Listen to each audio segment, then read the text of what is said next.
I'm Dustin Teasley, and let's eat. The Kansas winter woods can yield delightful surprises for those who look.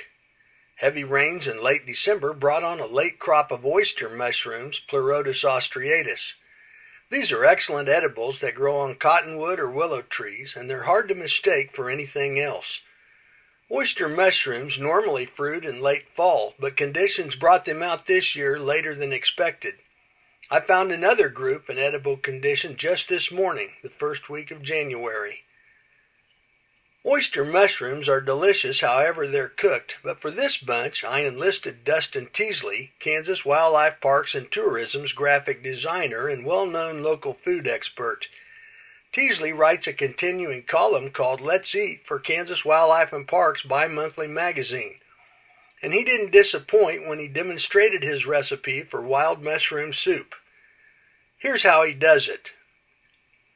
First, he cleaned and washed about 2 pounds of fresh mushrooms. Part of these were cut into strips, and about half were diced for use in the stock.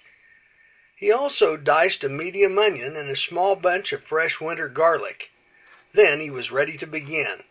Okay, we got our ingredients cut up in the way we want them, so now we're actually ready to get doing some cooking. I've got 2 containers of chicken broth here that we're going to use for our base.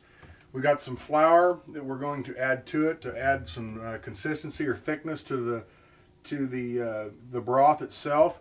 We're going to stick the chopped mushrooms in with that and bring that to a boil, and then we're going to reduce that down on a low to low medium heat, and we're going to let it sit there and simmer while we're cooking the rest of the food. Teasley then heated butter in a large saute pan before continuing.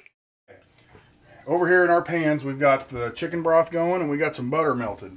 I'm going to add the small pieces of mushroom to the chicken broth, as well as about 6 tablespoons of butter. And we're going to get that heated up, and we're going to get those flavors in the mushrooms going into that soup. Now he added ingredients to help thicken the broth. This is basically the same way you would make a gravy, only we're not going as thick as a gravy. Whereas I got about 6 tablespoons of flour in this little cup here, measuring cup. And some other things we're going to add to this is we're going to add some cream and a couple egg yolks, and that's going to help with the consistency of that. Teasley sauteed the mushroom strips golden brown in the melted butter while allowing the mushroom broth to boil for 10 minutes. Then he added the thickeners to the simmering broth. And then we're going to pour in the cream and the 2 egg yolks. We're going to reduce the heat before we do that. And we're going to pour in the cream and egg yolks, and then we're going to whisk in the flour, and then we're going to keep that on a low heat until our mushrooms are completely done. And we've got our garlic and onion sauteed and ready to go in the mix as well. On reduced heat, the soup was allowed to cook while the sauteed mushrooms were added in. You can see how our mushrooms are getting a nice golden brown to them. So what we're going to do is we're just going to scoop them up, put them in.